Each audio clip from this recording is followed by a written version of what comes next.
بسم اللہ الرحمن الرحیم۔ السلام علیکم ورحمۃ اللہ۔ میں امید کرتا ہوں کہ آپ جہاں پر بھی ہوں گے بالکل ٹھیک ہوں گے اور خیر خیریت سے ہوں گے۔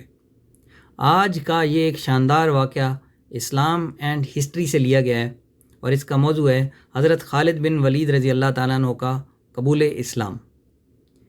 یہ خاندان قریش کے بہت ہی نامور اشراف میں سے ہیں۔ ان کی والدہ حضرت بی بی لبابہ رضی اللہ تعالیٰ عنہ ام المومنین حضرت بی بی میمونہ رضی اللہ تعالیٰ عنہ کی بہن تھیں۔ یہ بہادری اور فن سپہ گری اور تدابیر جنگ کے اعتبار سے تمام صحابہ کرام رضی اللہ تعالیٰ عنہ سے خصوصی امتیاز رکھتے تھے۔ اسلام قبول کرنے سے پہلے ان کے باپ ولید کی اسلام دشمنی بہت زیادہ مشہور تھی۔ جنگ بدر اور جنگ احد کی لڑائیوں میں یہ کفار کے ساتھ رہے اور ان میں سے مسلمانوں کو بہت زیادہ جانی نقصان پہنچا، مگر ناگہاں ان کے دل میں اسلام کی صداقت کا آفتاب طلوع ہو گیا۔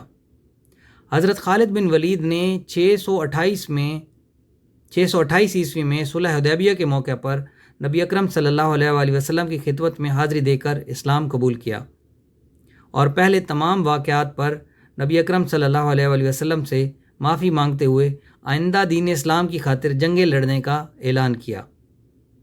اسلام قبول کرنے کے 3 ماہ بعد آپ رضی اللہ تعالیٰ عنہ مدینہ منورہ میں دربار رسالت صلی اللہ علیہ وآلہ وسلم میں حاضر ہوئے۔ اسلام قبول کرنے سے پہلے آپ رضی اللہ تعالیٰ عنہ مسلمانوں کے خلاف کئی مارکوں میں حصہ لے چکے تھے، یعنی جب تک انہوں نے اسلام قبول نہیں کیا تھا یہ مسلمانوں کے خلاف تھے اور بڑی جنگیں لڑی، اور اس کی وجہ سے اسلام کو بہت زیادہ یعنی جو مسلمان تھے ان کو نقصان بھی اٹھانا پڑا۔ اس کے بعد جنگ احد میں جنگ کا نقشہ بدلنے میں ان کا بہت بڑا کردار تھا۔ چونکہ یہ جنگ کے فن میں بڑی مہارت رکھتے تھے تو انہوں نے جب جنگ احد کا پلان بنا تو اس میں جو اس کا نقشہ، اس میں جو رد و بدل ہوئی، اس میں ان کا بہت زیادہ عمل دخل تھا، ان کا بڑا کردار تھا، ان کی بڑی اس میں سرگرمیاں تھیں۔ اور اسلام کے دامن کو پکڑنے کے بعد آپ رضی اللہ تعالیٰ عنہ نے بہت سے مارکوں میں حصہ لیا، بہت سی جنگیں لڑی، بہت سے مارکوں میں انہوں نے سر کیا مارکا۔ 630 عیسوی میں فتح مکہ کے موقع پر مسلمان فوج جو 4 حصوں میں تقسیم تھی ان میں سے ایک کی قیادت حضرت خالد بن ولید رضی اللہ تعالیٰ عنہ کے ذمہ تھی۔ اب یہ دیکھیں کہ پہلے اسلام کے خلاف اور اب مسلمان کی فوجوں میں سے ایک فوج کے سربراہ، ماشاءاللہ۔ فتح مکہ کے بعد 8 ہجری میں نبی اکرم صلی اللہ علیہ وسلم نے 3000 سپاہیوں کو ایک آزاد کردہ غلام حضرت زین بن حارثہ رضی اللہ تعالیٰ عنہ کی قیادت میں شام کے علاقہ بلقاہ کی طرف روانہ کیا تاکہ والی بصرہ شرحبیل، جس نے حضرت صلی اللہ علیہ وسلم کے قاصد حضرت حارث بن عمیر رضی اللہ تعالیٰ عنہ کو شہید کر دیا تھا، کہ اس کو سبق سکھایا جائے۔ شام کی طرف یہ قافلہ روانہ ہو گیا۔ تاریخ میں یہ جنگ موتا کے نام سے مشہور ہے۔ اسلامی فوج کی شرحبیل کی فوجوں سے بہت زیادہ لڑائی ہوئی، جو تعداد میں 1 لاکھ سے زائد تھے۔ جنگ میں حضرت زید بن حارثہ شہید ہوئے، پھر کمان حضرت جعفر طیار رضی اللہ تعالیٰ عنہ کو ملی، وہ بھی شہید ہو گئے۔ اس کے بعد حضرت عبداللہ بن رواحہ رضی اللہ تعالیٰ عنہ نے کمان سنبھال لی تو وہ بھی شہید ہو گئے۔ آخری کمان حضرت خالد بن ولید رضی اللہ تعالیٰ عنہ کے ہاتھ میں آئی تو وہ اس بے جگری سے لڑے کہ دوران جنگ ان کی 9 تلواریں ٹوٹیں۔ صحیح دلیری سے انہوں نے جنگ لڑی اور ان کی جنگ کے دوران لڑتے لڑتے 9 تلواریں ٹوٹیں، ایک کے بعد ایک، ایک کے بعد ایک، ایک کے بعد ایک۔ یوں لڑتے لڑتے حضرت خالد بن ولید رضی اللہ تعالیٰ عنہ اپنی فوج کو بچا کر مدینہ منورہ لے آئے، یعنی ماشاءاللہ لڑتے لڑتے وہ واپس آ گئے مدینہ منورہ۔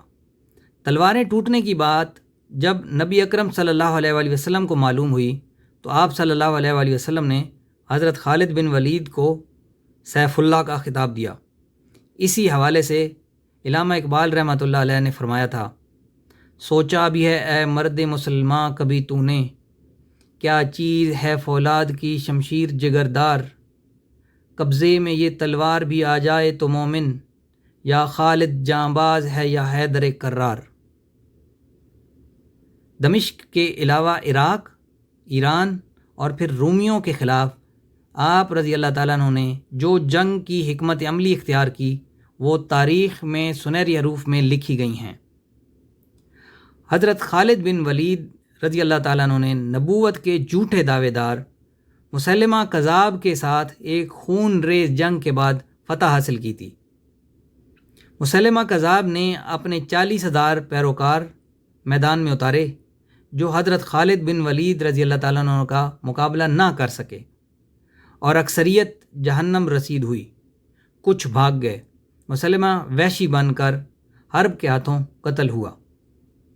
تو یہ تھا آج کا واقعہ جو کہ حضرت خالد بن ولید رضی اللہ تعالیٰ عنہ کا اسلام قبول کرنے کے بعد ان کی جو جنگیں تھیں، ان کی جو بہادری کی مثالیں تھیں، وہ ان الفاظ میں تو بیان نہیں کی جا سکتیں۔ وہ ماشاءاللہ بہت ہی بہادر تھے، اور اسلام میں ان کا اب ایک نام ہے اور یہ آخر تک رہے گا۔ یہی ہے اسلام کی ہسٹری کہ باقی سب مٹ جاتا ہے، لیکن اسلام کی تاریخ میں جن کا نام لکھا جاتا ہے وہ پھر سنہرے حروف میں لکھا جاتا ہے، جن میں سر فہرست ایک خالد بن ولید رضی اللہ تعالیٰ عنہ بھی ہیں۔ اللہ تعالیٰ سے دعا ہے کہ اللہ تعالیٰ ہمیں بھی اسلام کے اوپر عمل کرنے والا بنائے، اور آپ لوگ جہاں پہ بھی ہیں خوش رہیں، اور آپ اپنا اور اس چینل کا بہت خیال رکھیے گا، اور اگر آپ اس چینل پر نئے ہیں تو اس کو سبسکرائب کر لیں، اور اگلی آنے والی ویڈیو تک کے لیے ہمیں اجازت دیں۔ اپنا بہت خیال رکھیے گا۔ اللہ حافظ۔ السلام علیکم ورحمۃ اللہ وبرکاتہ۔